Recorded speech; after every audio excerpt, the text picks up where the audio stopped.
dear students, welcome to the fifth session on the chapter valuation of goodwill.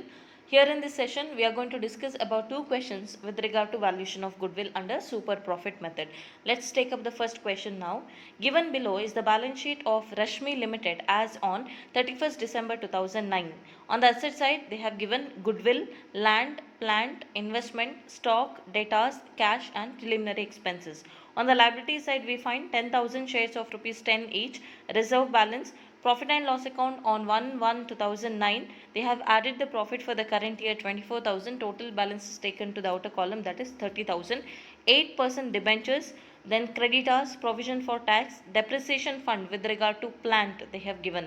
Profit for the year includes rupees 3,000, that is the income from investment. Land and plant are valued at 1,20,000 respectively. Investments are all in government securities. Compute the value of goodwill on the basis of 3 years purchase of super profits. Normal return on capital employed in this type of business is 10%. Okay, so this is the question which had appeared in the year 2010 as well as 2016 for 12 marks. So let's see how to solve this question. So here also we have to follow all those 6 steps to calculate the value of goodwill. So here in the first step we are going to calculate what? Capital employed at the end of the year.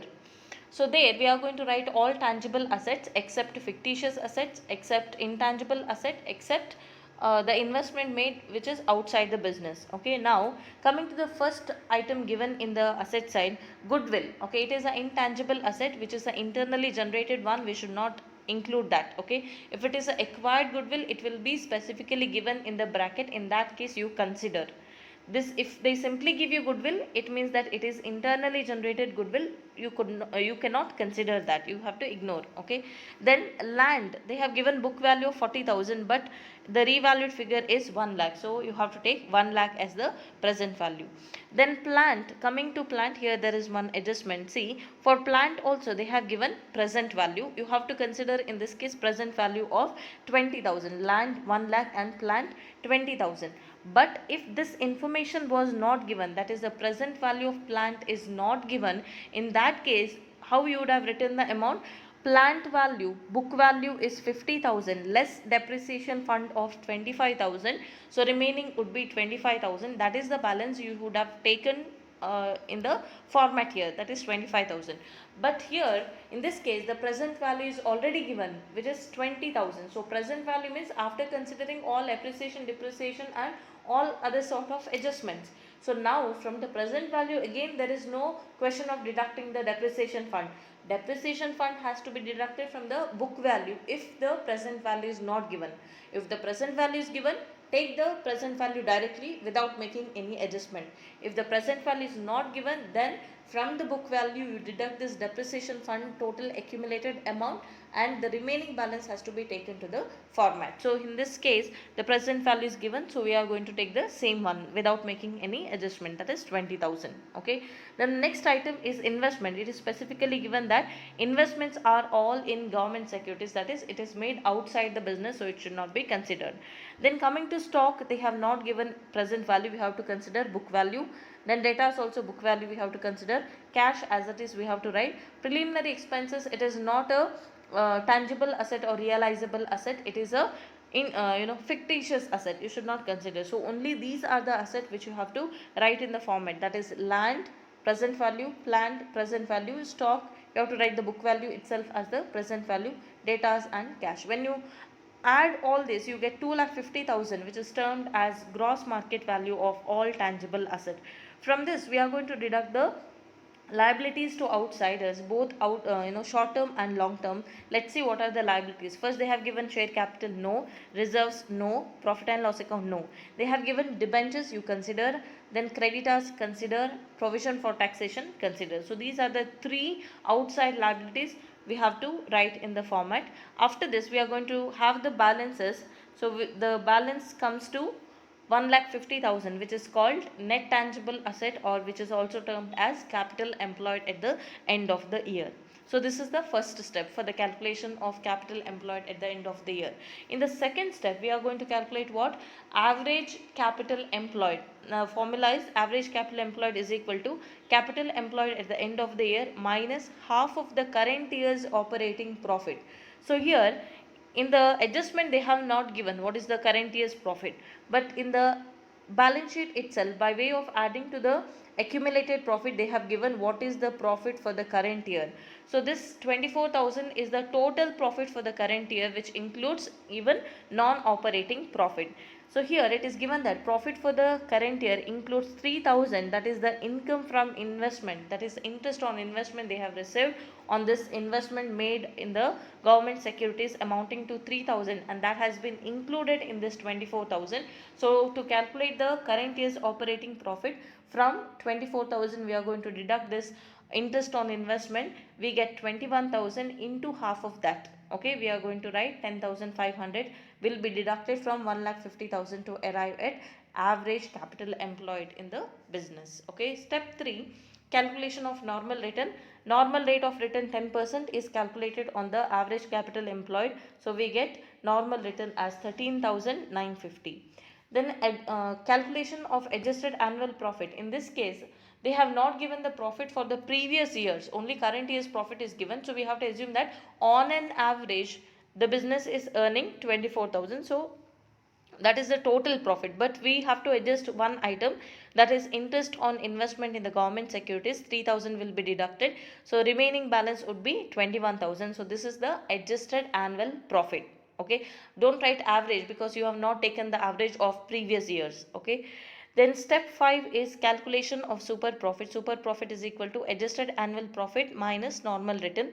21,000 minus 13,950, you get 7,050. Then last step is for the calculation of value of goodwill. Super profit into number of years of purchase, that is 7,050 into 3 years of purchase, which comes to 21,150. Okay, so this is the solution for the first question. Let us take up the second question now. The balance sheet of Robosoft Limited as on 31st March 2011 is as follows. On the asset side, we find goodwill, fixed asset, investment in government, 5% government bonds, then current asset, preliminary expenses, discount on debentures. On the liability side, we find 15,000 equity shares of rupees 10 each, then general reserve, provision for taxation, 8% debentures and creditors. The adjustment says the average profit of the company after deducting interest on debentures and taxes is rupees 31,000. The market value of the machinery included in the fixed assets is rupees 5,000 more. Expected rate of return is 10%. Compute the value of goodwill of the company at 5 times the super profit. Okay, here also we have to follow all the steps for the calculation of super profit. But here you can just analyze the question. In the first step, when we write, that is for the calculation of capital employed at the end of the year, we are going to write all kinds of tangible asset except intangible asset, fictitious asset and investment made outside the business. So here if you see goodwill, they have again simply they have given goodwill, which means it is internally generated goodwill. Don't consider this. Then coming to fixed asset, it is given that one adjustment, the market value of the machinery which is included in the fixed asset is 5,000 more. Okay, fixed asset include all kinds of other fixed asset like furniture, buildings, plant and machinery, etc. They have added all the amounts and written it as fixed asset 1,80,000. So this fixed asset include one item, that is machinery. When they revalued, they have come to know that the value of machinery has been increased by 5,000. So for that 1,80,000 you add this appreciation in the value of machinery. Okay, 5,000. So the present value of fixed asset will be 1,85,000. Then investment should not be considered.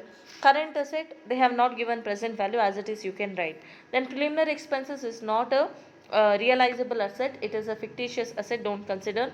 Discount on debentures also, it is a fictitious asset, don't consider. So we are going to just write the fixed asset 1,80,000, add appreciation in the value of machinery to the outer column 1,85,000. After that we have to write current assets of 1 lakh rupees. When you add, you get gross market value of tangible assets as 2,85,000 less liabilities to outsiders. So here equity share capital is given no, generalism no, provision for taxation, yes, it is a liability. Then 8% debentures, it's a liability, creditors is a liability. So there are three liabilities to be deducted. You will have balance of 2 lakh rupees, that is capital employed at the end of the year. Okay, then in the second step we have to calculate what average capital employed. Here I would like to give one clarification. So as I said, to calculate the average capital employed, what is the formula we use? Capital employed at the end of the year minus half of the current year's operating profit. But have they given us current year's profit? No, they have just given that average profit of the company they have given. Okay, average profit means maybe for 5 years they have added the profit divided by 5, which is after charging the interest on debentures and taxes, it has come to 31,000. So as per the rule, as per the formula, when we don't know the current year's profit, we can skip the second step, that is average capital employed calculation can be skipped, and on the capital employed at the end of the year we have to calculate the normal rate of return to calculate the normal return. Actually that is the procedure to be followed. But when we look into the textbook and even the valuation scheme of the previous year, they have considered the second step even in this case, assuming that on an average every year they earn this profit. So for the current year also they have earned profit of 31,000. Okay, total profit. So let's follow the same procedure which they have followed in the textbook and the valuation center. Okay, in the valuation scheme. So what we have to do here, we have to also calculate in this case what is the average capital employed in the business. So how do we calculate? Average capital employed is equal to capital employed at the end of the year, that is 2 lakh minus half of the current year's operating profit. Here we are assuming that even during this year they have earned profit of on an average 31,000. Okay, 31,000 is the profit they have earned, but this includes the non-operating income also, that is 5% government bonds they have invested in, 5% government bonds of the face value 20,000. So if you calculate 5% on that, it comes to 1,000. So from 31,000 you deduct 1,000 to arrive at operating profit of 30,000. Then you take half of that, which comes to 15,000, and that 15,000 should be deducted from capital employed at the end of the year to arrive at average capital employed at 1,85,000. Then the step 3 would be for the calculation of normal return, normal rate into average capital employed 1,85,000, the amount comes to 18,500. Then the next step, adjusted annual profit. So here average annual profit as it is they have given in the question as 31,000 less interest on government bonds, which is a non-operating income, 1,000 is deducted. So adjusted average annual profit will be 30,000. Step 5, calculation of super profit, adjusted average annual profit into normal return, 30,000 into 18,500, which comes to 11,500. And the last step for the calculation of value of goodwill. So value of goodwill is equal to super profit into number of years of purchase, 11,500 into 5. So value of goodwill comes to 57,500. Okay, so these are the solution for the two questions which we have considered in this session. So let us solve few more questions under super profit method in the upcoming videos. Thank you for watching.